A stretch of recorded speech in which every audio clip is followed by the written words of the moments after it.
वाक्येन भवति प्रकारेण भवतु।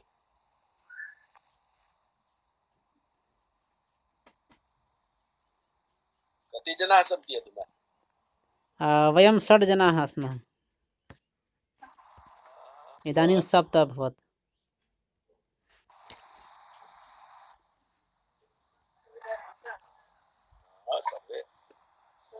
सर्वे विद्वांसः सन्ति।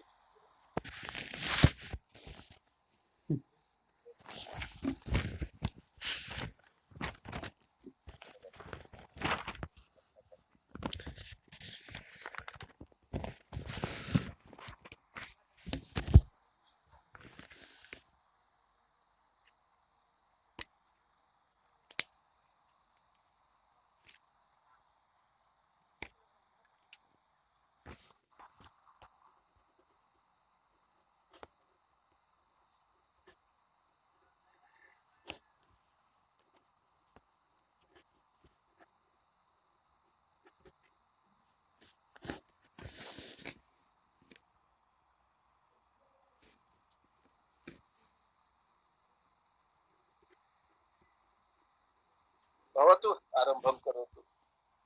आं महोदय, करोमि इदानीं। दर्शनशास्त्रस्य अस्मिन् साङ्ख्यकारिकातत्त्वविवेचनवर्गे भवतां सर्वेषां संस्कृतानुरागिणां गुरूणां च स्वागतं। सर्वेभ्यश्च नमः।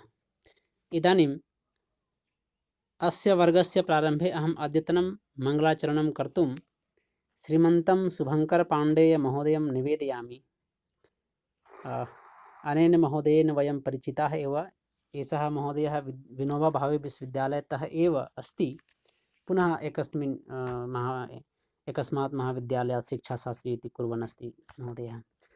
इदानीं मङ्गलाचरणार्थम् अहं श्रीमन्तं शुभङ्करपाण्डेयमहोदयं निवेदयामि। शुभङ्करपाण्डेयमहोदयः।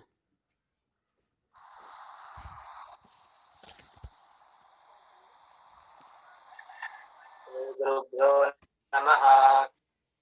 आदौ रामतपोवनादिगमनम् हत्वा मृगं काञ्चनं वैदे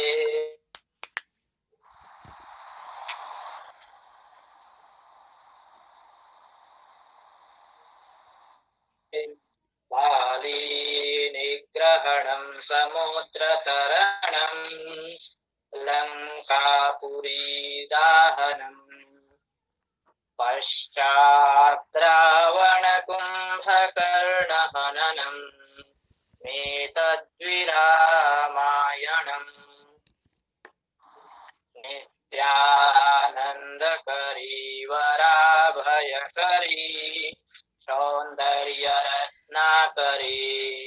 निर्धूताखिलघोरपावनकरी प्रत्यक्ष माहेश्वरी प्रालेयाचलवंशपावनकरी काशीपुराधीश्वरी भिक्षां देहि कृपावलम्बनकरी मातान्नपूर्णेश्वरी। श्रीगुरुभ्यो नमः।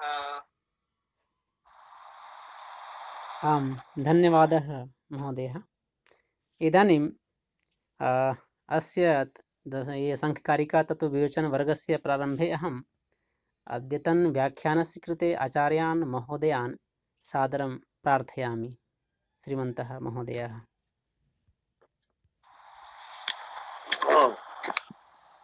धन्यवादः।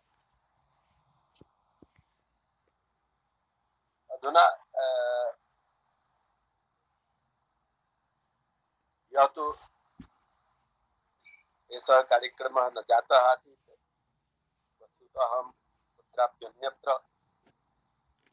गतवान् आसम्।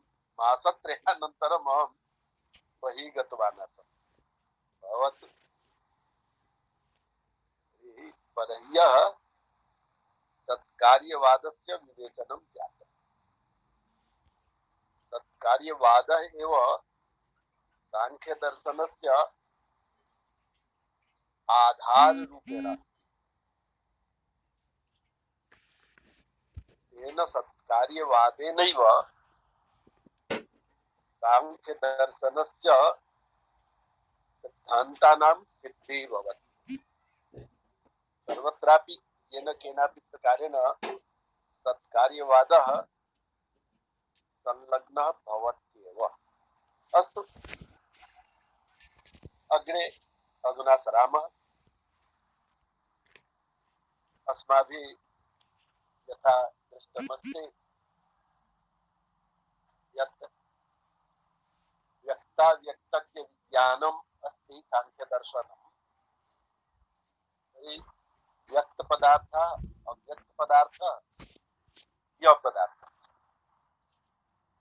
अधुना एतेषां विवेचनं भवेत्। कानि व्यक्ततत्त्वानि सन्ति, किम् अव्यक्ततत्त्वमस्ति, किञ्च ज्ञेयतत्त्वमस्ति। तर्हि एतेषां विवेचनस्य आरम्भः अधुना जायमानः अस्ति। तर्हि दशमी कारिका या अस्ति तस्यां उक्तमस्ति हेतुमदनित्यमव्यापि सक्रियमनेकमाश्रितं लिङ्गं सावयव परतन्त्रं व्यक्तं विपरीतमव्यक्तम्। अत्र व्यक्ततत्त्वानि यानि भवन्ति तानि किं स्वरूपाणि, तेषां किं किं वैशिष्ट्यं भवति। तर्हि उच्यते यत् व्यक्तं यदस्ति तत् हेतुमत् भवति, अनित्यं भवति, अव्यापी भवति, सक्रियं भवति, अनेकं भवति, आश्रितं भवति, लिंगं भवति, सावयवं भवति, परतन्त्रं च भवति। तर्हि व्यक्तपदार्थेषु एते विशिष्टधर्माः विराजन्ते। व्यक्तं हेतुवत् भवति, अनित्यं भवति, अव्यापी भवति, सक्रियं भवति, अनेकम्, आश्रितं, लिंगं, सावयवं, परतन्त्रं च। इदं सर्वम् उक्त्वा ईश्वर कृष्ण कथयति यत् अव्यक्तं विपरीतम्। अर्थात एते ये गुणाः सन्ति ते सर्वे गुणाः व्यक्त पदार्थेषु भवन्ति, परन्तु व्यक्त पदार्थं एतैः गुणैः भिन्नः भवति। अर्थात पूर्णतया एतेषां गुणानां विरोधी रूपेण अव्यक्ततत्त्वं भवति। पूर्वं वयं पश्यामः व्यक्ततत्त्वेषु के के गुणाः भवन्ति। तत्र प्रथमः गुणः, प्रथमः धर्मः, प्रथमं वैशिष्ट्यं वा कथयतु हेतुमत् भवति। हेतुः अर्थात् कारणं। तर्हि कारणयुक्तम्। एतानि व्यक्ततत्त्वानि कारणयुक्तानि भवन्ति। व्यक्ततत्त्वानि अस्माभिः ज्ञातानि सन्ति यत् महत् अहङ्कारः इत्यादि रूपेण एकादश शरीराणि पंचतन्मात्रा पंचमहाभूतानि च एतानि सर्वाणि यानि सन्ति तानि व्यक्ततत्त्वानि सन्ति। तद्विषये उक्तमस्ति यत् व्यक्ततत्त्वानि यानि भवन्ति तानि हेतुमत् भवन्ति, कारणवत् भवन्ति, अर्थात् कारणयुक्तानि भवन्ति। कारणैः एतेषां निर्माणं जायते। तत्र एतेषां निर्माणे, एतेषां उत्पत्तौ किमपि कारणं भवत्येव भवति। यथा तत्त्वस्य निर्माणे कारणरूपेण प्रकृतिः भवति, अहङ्कारस्य निर्माणे कारणरूपेण महत् भवति, एकादश इन्द्रियाणां निर्माणे अहङ्कारः भवति कारणरूपेण, पञ्चतन्मात्राणां निर्माणे अपि अहङ्कारः कारणरूपेण भवति, तथैव पंचमहाभूतानां निर्माणे पञ्चतन्मात्राः भवन्ति कारणरूपेण। तर्हि इत्थं हेतुमत् व्यक्ततत्त्वानि कारणयुक्तानि। तर्हि प्रथमः गुणः, प्रथमं वैशिष्ट्यं व्यक्ततत्त्वानां हेतुमत्। द्वितीयमस्ति अनित्यम्। एतानि व्यक्ततत्त्वानि नित्यानि न सन्ति, शाश्वतानि सनातनानि न सन्ति, यूनिवर्सल इति एते न सन्ति।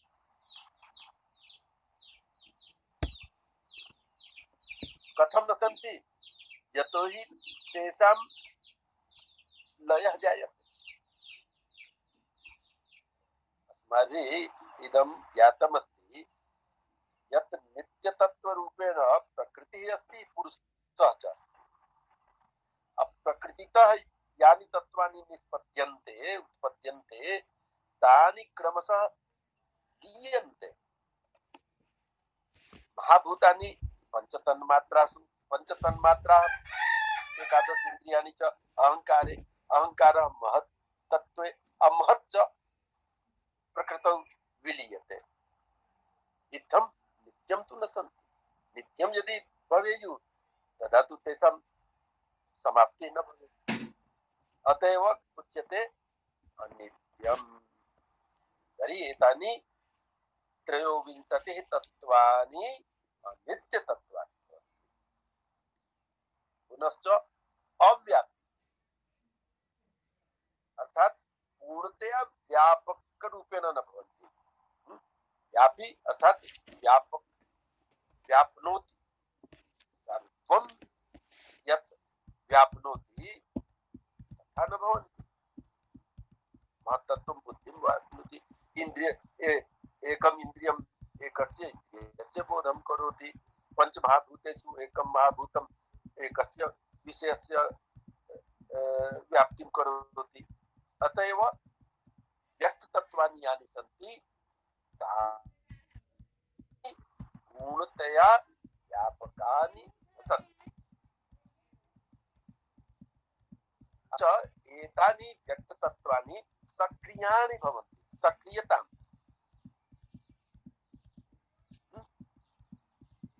यतोहि सत्त्वरजस्तमोभिः भवति, तत्र तु किं भवति? पूर्णतया साम्यावस्था भवति। परन्तु तत् विक्षोभः यदा जायते तदा एव तु महत्तत्त्वस्य पुनः अहङ्कारतत्त्वे एतेषां तत्त्वानां निर्माणं भवति। तर्हि तत्र सक्रियता जायते, सक्रियता न विराजते। अतएव व्यक्ततत्त्वानि सक्रियाणि भवन्ति। यतोहि तत्र गुणत्रयस्य क्षोभः विराजते। अतएव त्रयोविंशति तत्त्वानि सक्रियाणि जायन्ते। पुनः अनेकं त्रयोविंशति एक। अतएव अनेक तत्त्वानि भवन्ति। अथवा एतेषाम् एकैकस्यापि अनेकविधत्वं वयं प्राप्नुमः।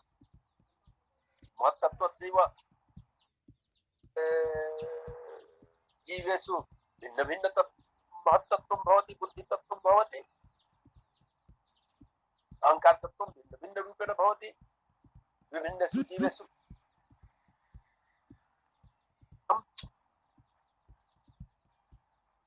अनेकम् एतानि तत्त्वानि अनेकानि भवन्ति। पुनश्च आश्रितम् एतानि सर्वाणि तत्त्वानि अन्यस्मिन् तत्त्वोपरि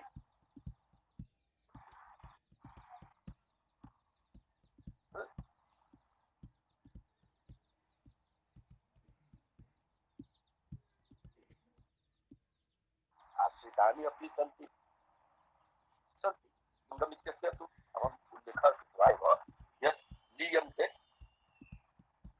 महाभूतानि तन्मात्रासु तन्मात्रा एकादश क्रियाणि च अहङ्कारे अहङ्कार महत्तत्वे अमहत्तत्वं प्रकृतितत्वम् इत्थं लिङ्गं लीनम् अर्थं गमयति इति लीनम् अथवा लिङ्गं चिह्नरूपेण अपि भवन्ति परन्तु लिङ्गम् इत्यस्य अभिप्रायः अत्र अस्ति लीयते तेषां लयः जायते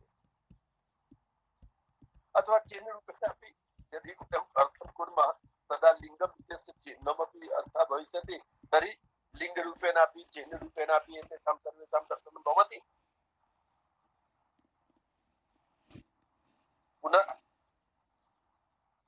अन्यत् वैशिष्ट्यमस्ति सावयवम् अवयवयुक्तानि एतानि सर्वाणि त्रयोविंशति तत्त्वानि सन्ति तानि सर्वाणि अवयवयुक्तानि भवन्ति विभिन्नेषु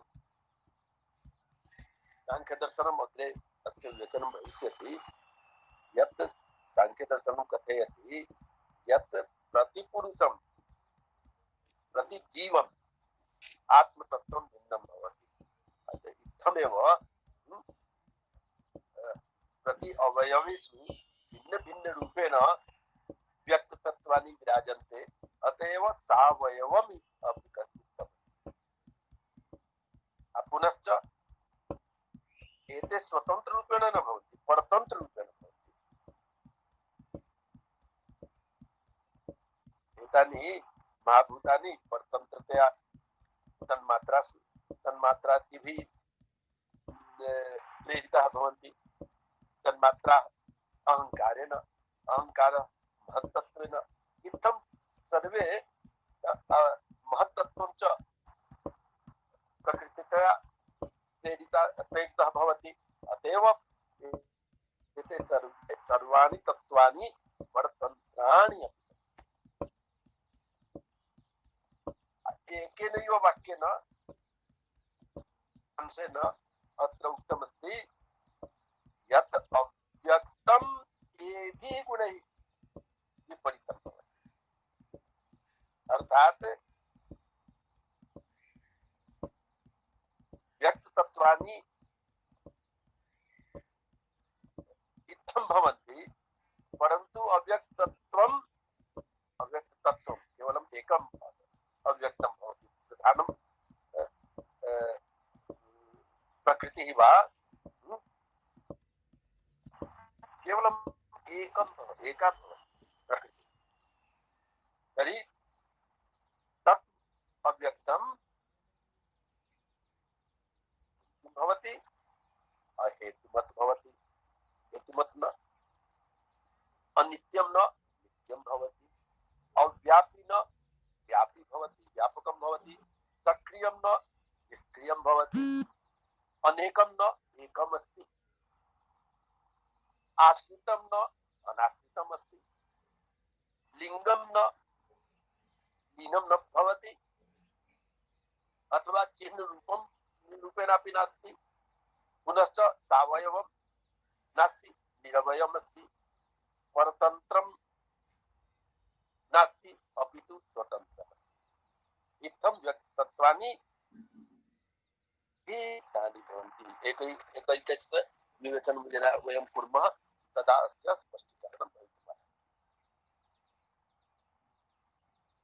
तत्र उच्यते यत् व्यक्ततत्त्वं यदस्ति प्रधानतत्त्वं यदस्ति तत् भवति अहेतुकं हेतुमत् व्यक्तम् अविपरीतम् अस्ति अर्थात् अहेतुमत् हेतुः अर्थात् कारणं तु कारणयुक्तं न भवति अव्यक्तं किं भवति तस्य किमपि कारणं न भवति तत्त्वं प्रकृतिः प्रकृतितत्त्वं केनापि उत्पन्नं न भवति प्रकृतितत्त्वं तत्तु सर्वदैव विराजते अतएव तत्र हेतुमत् कारणं न भवति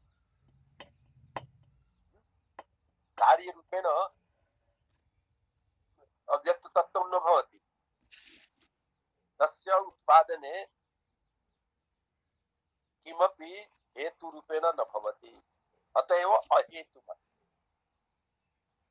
तर्हि अहेतुमत् अनित्यं न नित्यम् अस्ति। प्रकृतिपुरुषयोः पदार्थद्वयोः नित्यत्वं सांख्यदर्शने उच्यते।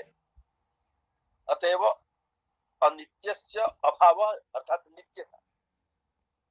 अतएव अव्यक्तम् अथवा प्रधानम् अथवा प्रकृति नित्यं भवति, नित्यत्वं भवति, अनित्यं नास्ति। पुनश्च व्यक्ततत्त्वानि अव्यापी भवन्ति, पूर्णतया ते न व्याप्नुवन्ति, परन्तु इदं व्यापी अस्ति, सर्वेषु व्यापकता अस्ति। प्रकृत्या एव सर्वाणि तत्त्वानि आगच्छन्ति, अतएव महत् पदार्थे अपि अहंकार पदार्थे अपि अन्येषु अपि सर्वेषु पदार्थेषु प्रकृति तत्त्वस्य रूपं विराजते एव। अतएव प्रकृति तत्त्वं किमस्ति? पूर्णतया सर्वान् पदार्थान् व्याप्नोति। अतएव अव्यापी नास्ति, अपितु व्यापी अस्ति, व्यापकम् अस्ति, व्याप्नोति सर्वान् विषयान्। पुनश्च तत्र उक्तमस्ति यत् तत्त्वानि सक्रियाणि भवन्ति। सक्रियाणि भवन्ति अर्थात् महत्तत्त्वम् अपि अहंकार तत्त्वम् अपि सर्वाणि इन्द्रियाणि सर्वाणि किं भवन्ति?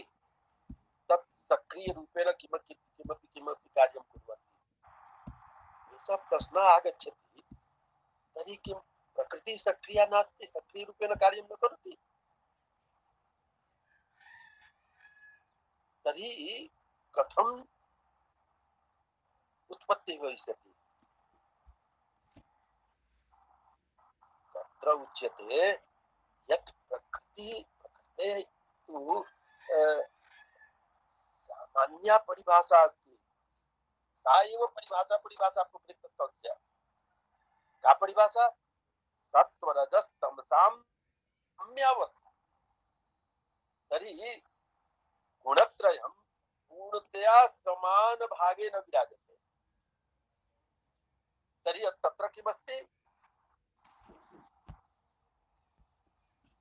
सर्वेपि गुणाः समानरूपेण तत्र भवन्ति। अतएव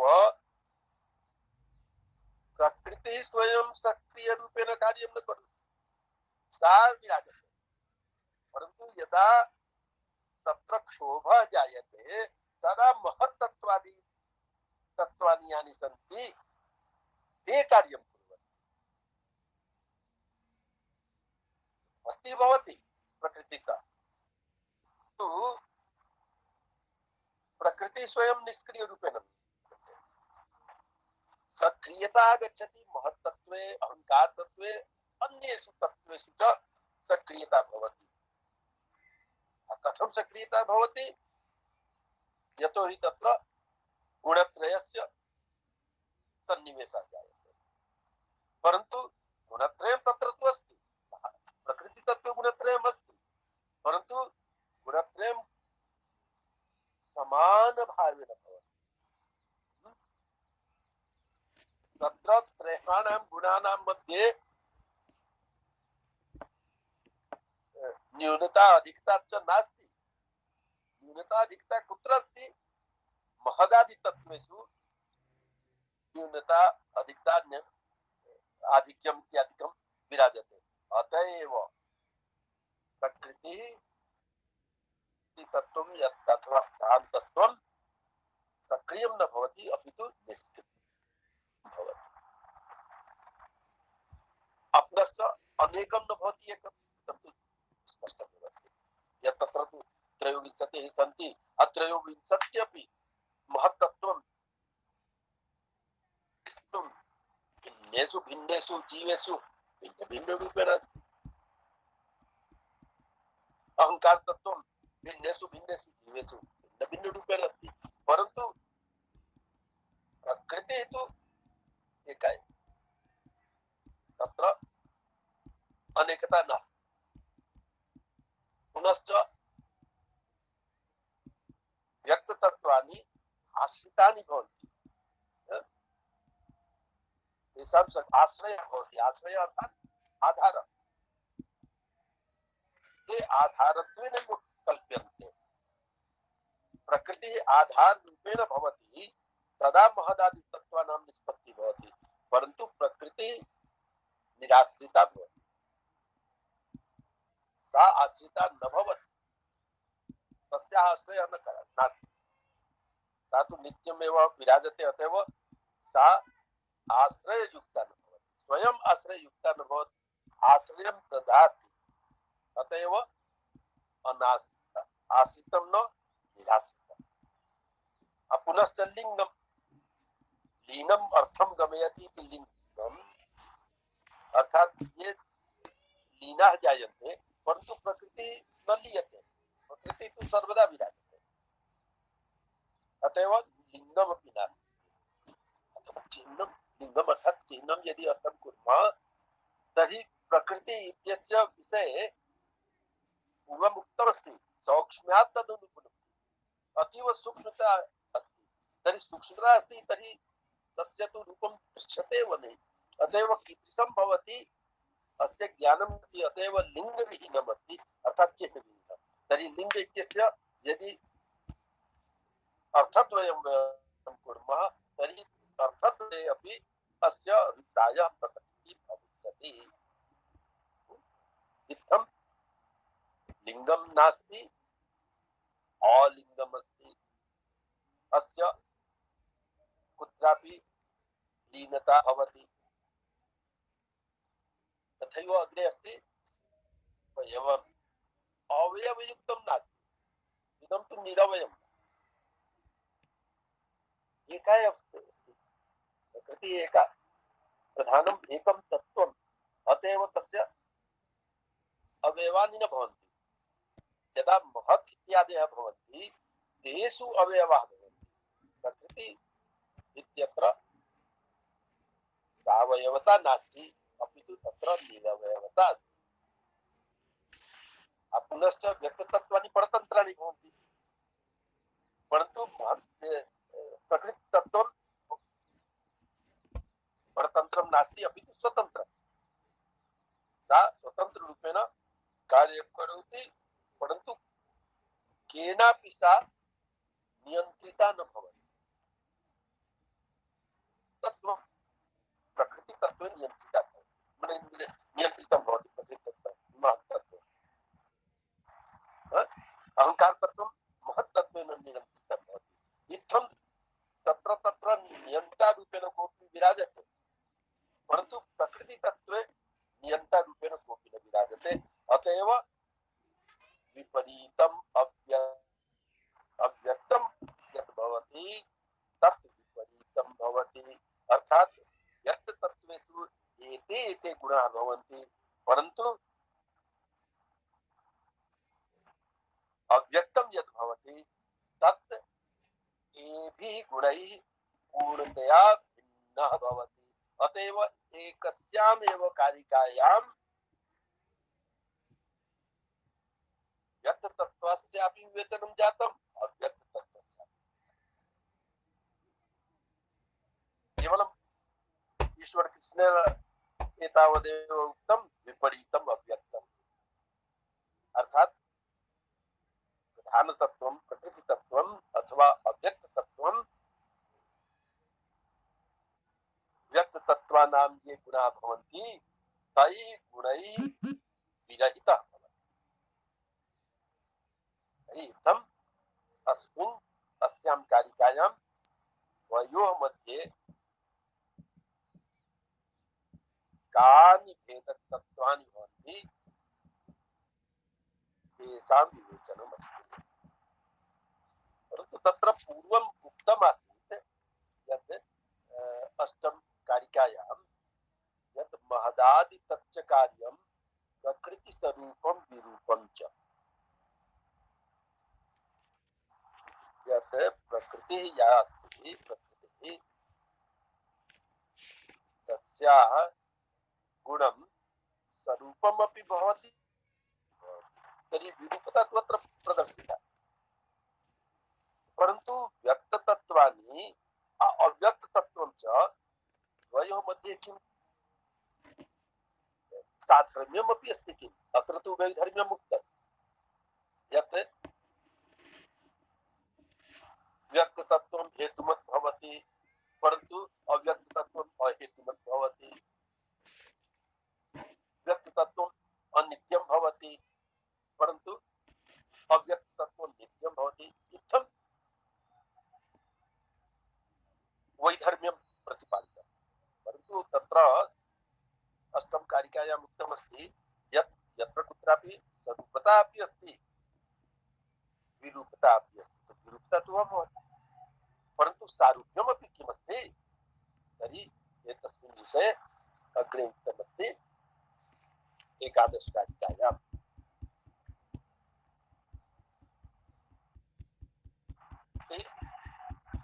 त्रिगुणम् अविवेकी विषयः सामान्यमचेतनं प्रसवधर्मि व्यक्तं तथा प्रधानं व्यक्तं प्रधानं च तत् विपरीतस्तथा च प्रधानम् अधुना अत्र ईश्वर यद् व्यक्तम् अव्यक्तं च एभिः गुणैः युक्तानि जायन्ते अपुमान् पुरुषः द्रष्टा यः सः एभिः गुणैः विपरीतः भवति अत्र किमस्ति एकादश कारिकायां किमस्ति व्यक्ततत्त्वम् अव्यक्ततत्त्वं च कीदृशं भवति द्वयोः मध्ये किं किं साधर्म्यमस्ति साधर्म्यम् अर्थात् एक एव गुणः एकवत् गुणयुक्ताः सन्ति तर्हि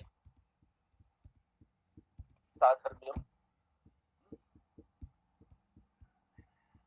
सादृश्यं तत्र केन प्रकारेण अस्ति व्यक्तमपि तथैव अस्ति अव्यक्तमपि तथैव अस्ति तर्हि इत्थम् उक्त्वा अन्ते उक्तमस्ति अत्र कारिकायां यत् एतानि तु व्यक्ततत्त्वानि अव्यक्तं च भवति परन्तु पुरुषः यः भवति सः एभिः गुणैः विपरीतः भवति यथा दशम कारिकायाम् उक्तमस्ति यत् व्यक्ततत्त्वानि एतादृशानि सन्ति पुनश्च अव्यक्तं तैः भिन्नम् अत्र किम् उच्यते यत् व्यक्तमपि इत्थं भवति अव्यक्तमपि इत्थं भवति परन्तु पुरुषः यः भवति एतैः गुणैः विपरीतः भवति अधुना पश्यामः अत्र अस्ति त्रिगुणम् अविवेकी विषयः सामान्यम् अचेतनं धर्मी च व्यक्तं भवति अव्यक्तं च भवति तर्हि व्यक्तमपि त्रिगुणं भवति अव्यक्तमपि त्रिगुणं भवति पुनश्च व्यक्तमपि अविवेकी भवति अव्यक्तमपि अविवेकी भवति व्यक्तमपि विषयः भवति अव्यक्तमपि विषयः भवति व्यक्तमपि सामान्यं भवति अव्यक्तमपि सामान्यं भवति व्यक्तमपि अचेतनं भवति अव्यक्तमपि अचेतनं भवति व्यक्तमपि प्रसवधर्मी भवति अव्यक्तमपि प्रसवधर्मी भवति तर्हि एते गुणाः व्यक्त समान रूपेण विराजते परन्तु पुरुषः यः भवति आत्मा यः भवति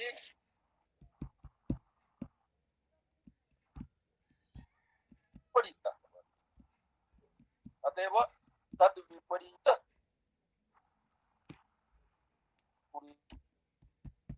भवति आत्मा यः भवति सः एभिः गुणैः पूर्णतया विपरीतः। अधुना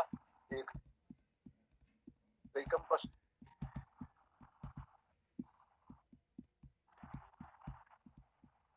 प्रथमः गुणः अस्ति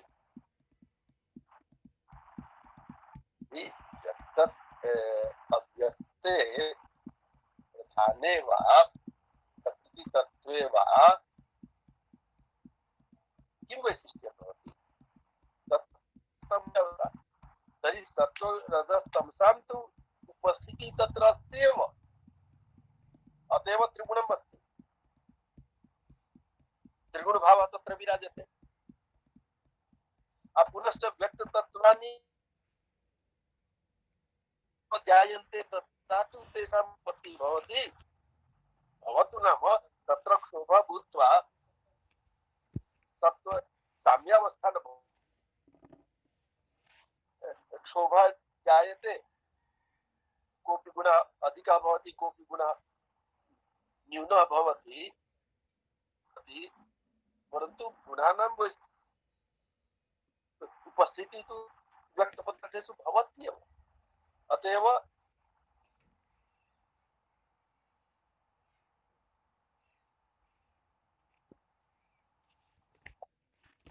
व्यक्तपदार्थेषु अविवेक विविक्तता भेद करने एते समर्थाः सन्ति।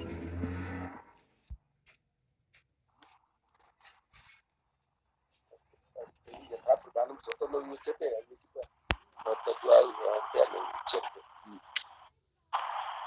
तत्र विवेकः न भवति। अर्थात् पुनश्च विषयः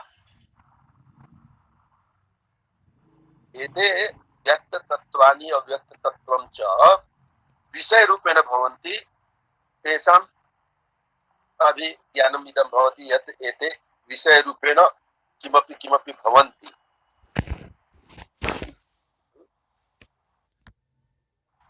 एतानि सर्वाणि सामान्य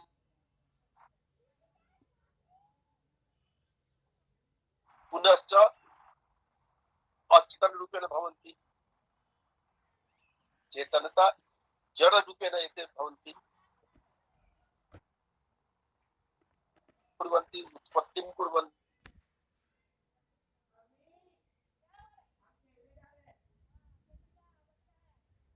प्रकृतितमः सर्वा तत्त्वानि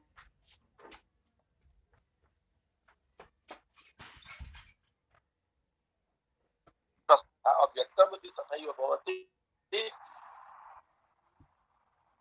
किन्तु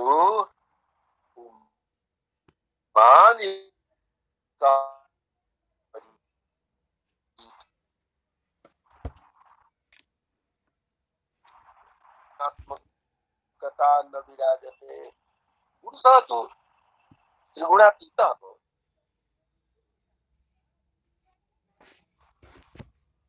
सः त्रिगुणातीतः भवति। इत्थं प्रतीयते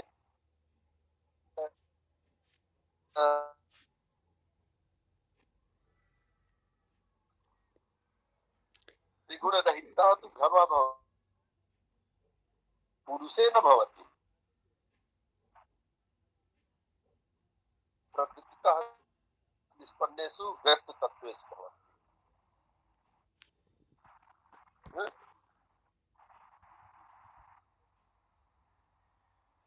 एते विविक्ततां न पुरुषः यः भवति सः विवेकी भवति, विवेकयुक्तः भवति। एते सर्वे एतानि विषयरूपेण भवन्ति, विराजन्ते जगति। यत् रूपं वयं पश्यामः तत् रूपं, परन्तु यह प्रधान पुमान् भवति, पुरुषः भवति, आत्मा भवति, दृष्टा भवति, कीदृशः भवति? विषयः नास्ति अविषयः एतानि सर्वाणि तत्त्वानि सामान्यरूपेण भवन्ति सामान्य इत्यस्य यदि अहं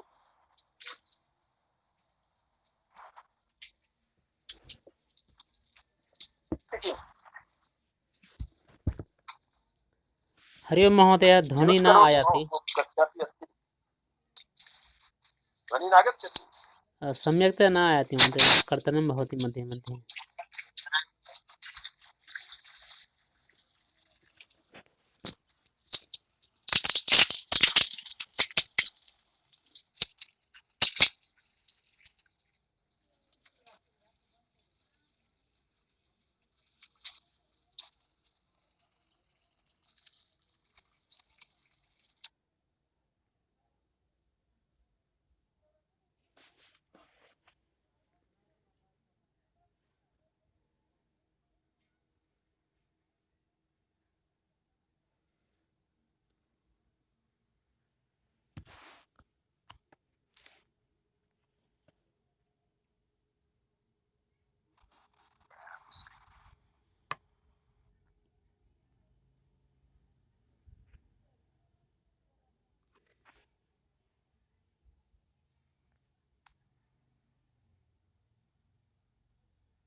ध्वनिः आगच्छति आं महोदय, इदानीम् आयाति।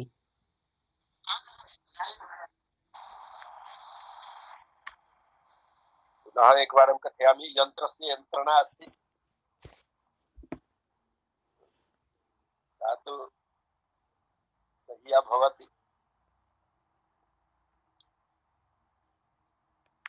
नाहं स्मरामि यत् कति पर्यन्तम् अभवत् भवतु विषयः इति तर्हि व्यक्ततत्त्वानि अव्यक्ततत्त्वं च विषयरूपेण भवन्ति विषयरूपेण अर्थात् जगतः एते जगति एतेषाम् उपलब्धिः अस्माभिः क्रियते अत एव विषयरूपेण तान् वयं पश्यामः परन्तु आत्मतत्त्वस्य ज्ञानम् ऐसा लिखति यत् वायस् सम्यक् रूपेण नागच्छति किं भो आगच्छति आं महोदय, आयाति, इदानीम् आयाति ध्वनिः। सम्यक् आगच्छति महोदय। भवतु तर्हि विषय सामान्यं प्रकृतितत्त्वं व्यक्ततत्त्वानि च सामान्यरूपेण भवन्ति सर्वेषां कृते सामान्यरूपेण यदि अहं कथयामि यत् यथा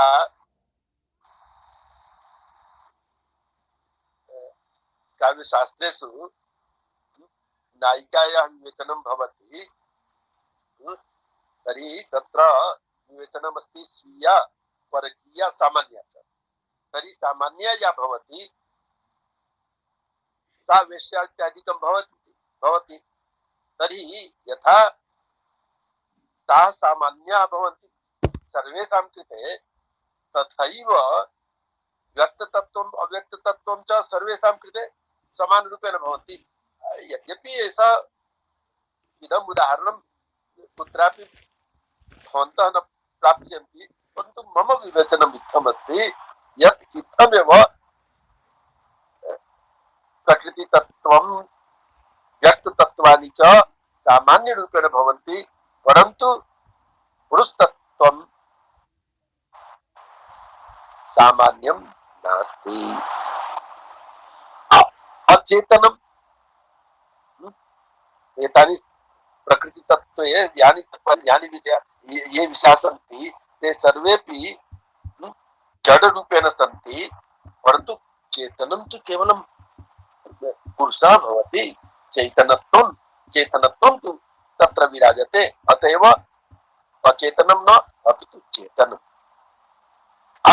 एतानि सर्वाणि प्रसवधर्मित्वं प्रसवं कुर्वन्ति प्रसूतिं कुर्वन्ति परन्तु पुरुषः प्रसवं न करोति, स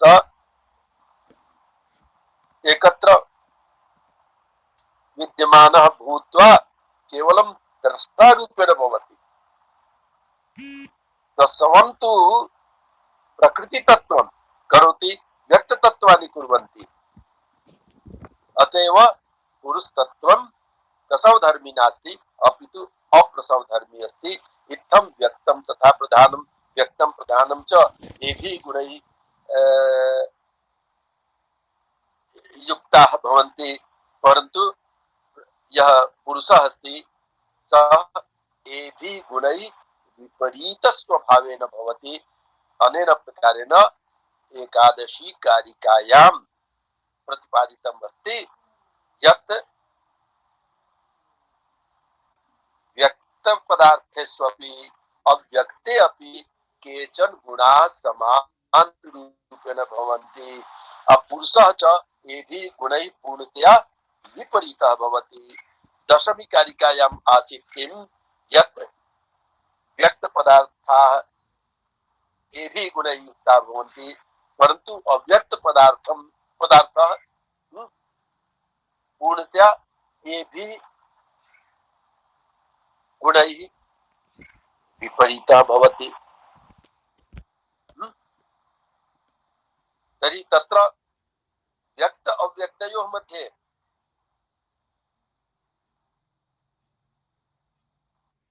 के गुणाः सन्ति, ते गुणाः अव्यक्ते न भवन्ति, अस्य विवेचनम् आसीत्। अत्र किमस्ति यत् व्यक्ततत्त्वान्यपि अव्यक्तं च एभिः गुणैः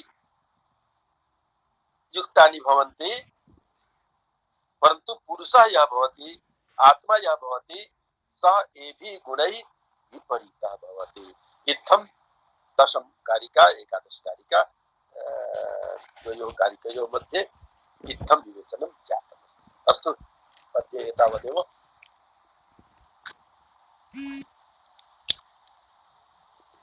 नमो नमः महोदयः। अत्र भवद्भिर्विवेचितम् इदं यत् प्रकृतिः अस्ति अक्रिया अस्ति, सक्रिया नास्ति। तर्हि तत्र एकवारं पुनः इच्छामि, कथम् अक्रिया अस्ति? यतोहि सक्रिया एव अस्ति, ततः एव भवति। यतोहि तत्र तु भवद्भिरुक्तं यत् त्रयाणां गुणानां साम्यावस्था अस्ति प्रकृतिः, किन्तु क्षोभेन तत्र सृष्टिः भवति, किन्तु भवति तु ततः एव। अतः क्रियाशीलता तु तत्र अस्ति एव। क्रियाशीलता तत्र नास्ति। प्रकृतिः सक्रिया नास्ति, सा निष्क्रिया एव अस्ति।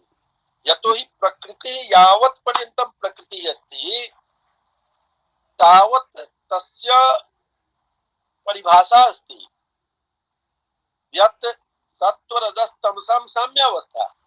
यदि साम्यवस्था समाप्ता भविष्यति तदा सा प्रकृतिः न भविष्यति। प्रकृतिः तावत् एव भवति यावत् त्रयोऽपि गुणाः साम्यावस्थायां विराजन्ते। अतएव सा प्रकृतिः सक्रियत्वं न निर्वहति, सक्रियता आगच्छति प्रकृतितः निष्पन्नेषु पदार्थेषु महत् इत्यादिषु। यदा त्रिगुणात्मकता तत्र किंचित न्यूनता किंचित आधिक्यं च भवति तदा भवति। अतएव सा निष्क्रिया भवति, सा सक्रिया नास्ति। महोदय, यदि तत्र वयं प्रकृति इति शब्दं न स्वीकुर्मः, अव्यक्तम् इति स्वीकुर्मः, तर्हि अव्यक्तेन किं? सा तु अव्यक्ता एव अस्ति एव, किन्तु व्यक्ता नास्ति सा। यतोहि कुतश्चित् अपि तस्य सृष्टिः न जाता अस्ति, अतः अव्यक्ता। किन्तु अव्यक्तशब्देन तस्य व्याख्या कथं कुर्मः? कथं सा अव्यक्ता अस्ति, तत्र क्रिया न भवति? व्यक्ता न भवति, सौक्ष्म्यात् तदनुपलब्धिः। तत्तु व्यक्तरूपेण न दृश्यते। सा तु इत्थं सूक्ष्मा अस्ति। तत्र सांख्यदर्शनानुसारम् अहं यत् सांख्यदर्शने यत् प्रतिपाद्यते तदेव अहं कथयामि। तत्र उक्तमस्ति यत् प्रकृतितत्त्वं यदस्ति तत् अतीव सूक्ष्मं भवति, अतएव तस्य अनुरूप अस्ति, अव्यक्तम् अस्ति, व्यक्तं न भवति, परन्तु यः व्यक्तरूपेण भवन्ति। यावत् पर्यन्तम् अव्यक्तं भवति तावत् पर्यन्तं स्वयं सक्रियतां न निर्वहति, अपितु महत् इत्यादि तत्त्वानि यानि सन्ति तानि सक्रियाणि भवन्ति। इत्थम् अस्ति साङ्ख्यदर्शनस्य इत्थं विवेचनम् अस्ति। पुनश्च महोदय अत्र अवयवाः इति उक्ताः सन्ति, रूपरसगन्धस्पर्शशब्दाः ये तन्मात्राः सन्ति, तन्मात्राणि सन्ति, तानि अवयवाः इति उक्तानि सन्ति। तर्हि किं अत्र भाष्ये उक्तमस्ति यत् एते एतानि व्यक्ततत्त्वानि यानि सन्ति तानि पञ्चतन्मात्रायुक्तानि सन्ति, अतः स अवयवाः इति उक्ता। तर्हि किं सा अवयव इदमेव अस्ति वा अन्यं तत्र अन्या व्याख्या अस्ति तस्य? अवयवस्य भेदद्वयम् अर्थद्वयमपि वयं कर्तुं शक्नुमः। अवयवयुक्ताः सन्ति अर्थात् भिन्ना भिन्ना भवन्ति,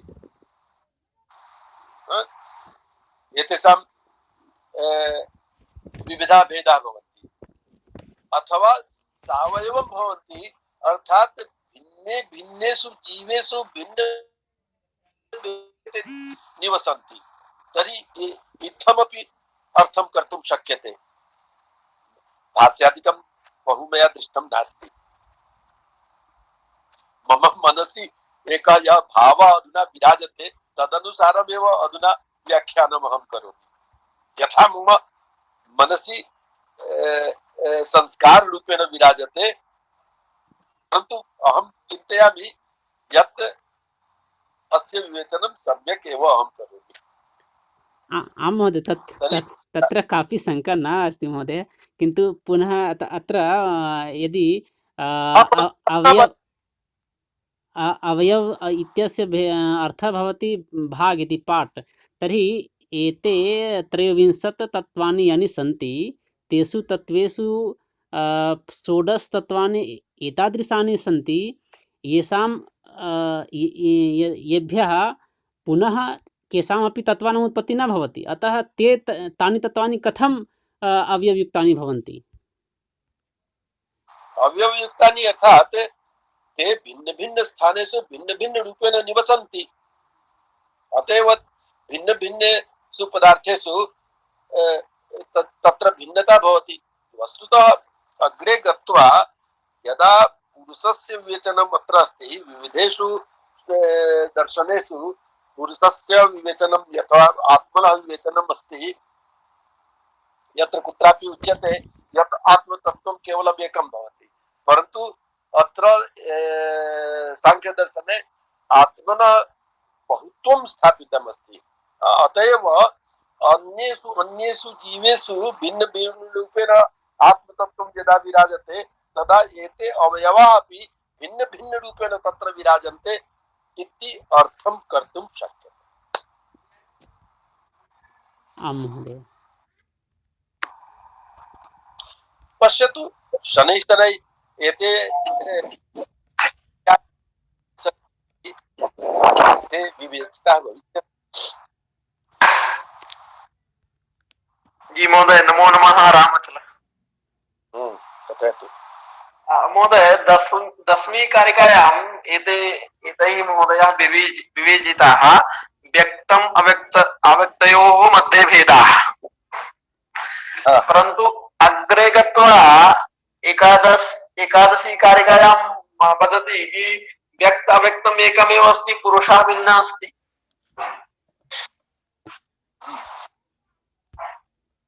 तत्र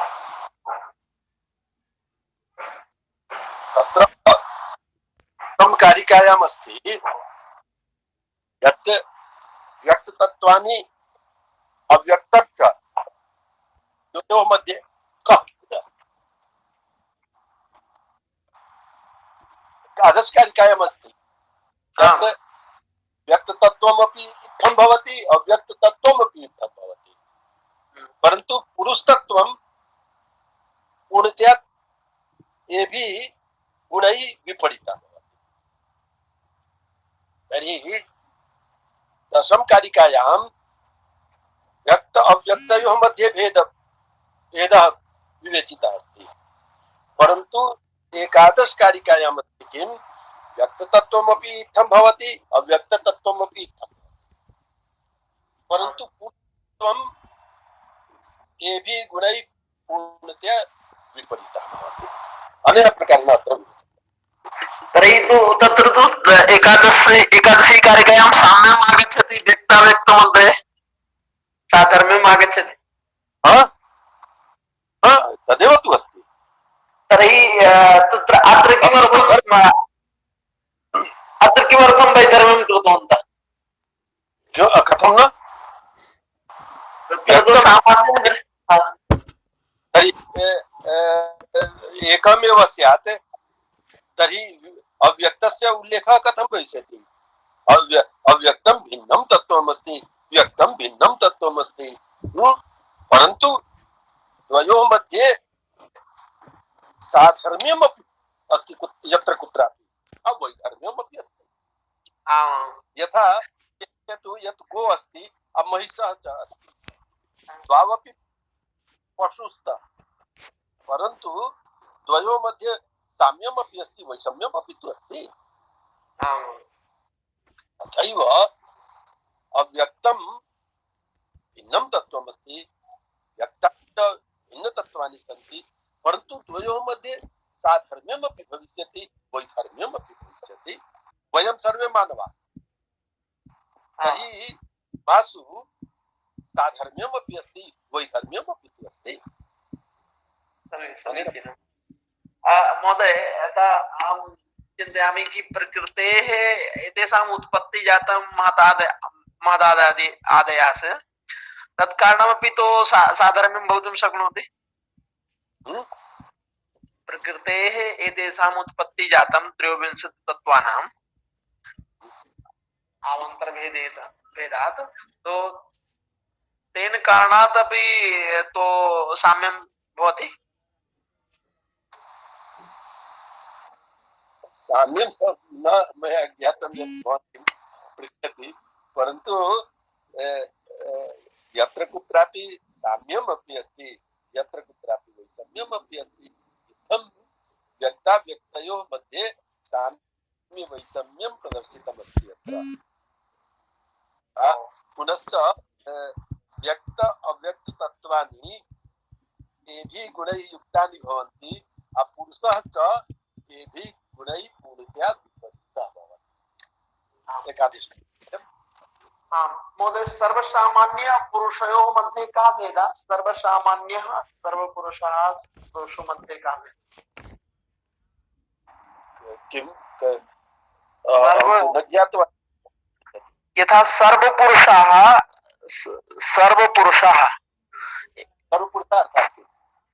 अर्थात व्यक्त अव्यक्त सर्वसामान्यम। पुरुष मध्ये तत्र का भेदः? एकः अस्ति सर्वत्र प्रत्येकस्मिन् मनुष्ये आत्मा वर्तते, पुरुषः वर्तते, तो पुनः एकः भिन्नः पुरुषः कः अस्ति, सः भिन्नमस्ति, सः आत्मा तो सर्वत्र अस्ति एव। तर्हि एतेषां सामान्यमस्ति या इति अधुना पर्यन्तम् अहं न ज्ञातवान् यत् भवान् किं प्रष्टुमिच्छति। स्पष्टता न जायते। अहं अत्र लिखितं वर्तते सर्वसामान्यम् अर्थात् सर्वपुरुषः साधारण अस्ति, परन्तु पुरुषः तो असाधारण अस्ति, परन्तु अत्रापि तो पुरुषः अस्ति। सर्वपुरुषः साधारण अस्ति, परन्तु पुरुषः तु असाधारणं वर्तते। तर्हि अहमपि न ज्ञास्यामि, अत्र लिखितं वर्तते। स्पष्टता न भवति। यदि कुत्रापि कस्मिन्नपि तर्हि तद् भाष्यं भवान् सम्यक् रूपेण पठतु, तत्र स्पष्टता भविष्यति। अधुना न यत् किं प्रष्टुमिच्छति। समीचीनम्। अस्तु, अद्य समापनं भवेत्। आं महोदय शान्तिमन्त्रं करोमि सः नास्ति इदानीम् अतः अहमेव करोमि ॐ सर्वे भवन्तु सुखिनः सर्वे सन्तु निरामयाः सर्वे भद्राणि पश्यन्तु मा कश्चित् दुःखभाग् भवेत् ॐ शान्तिः शान्तिः शान्तिः सर्वेभ्यः नमो नमः महोदय भवतु स्वामी नाम प्रणमामि आचार्य नमो नमः महोदय। नमो नमः आचार्याक्ष। वैसे ही बोलता है तो जल्दी जल्दी फोन करके नमो नमो नमो नमो करता है। कहाँ ले पता क्या कुर्वन्ति।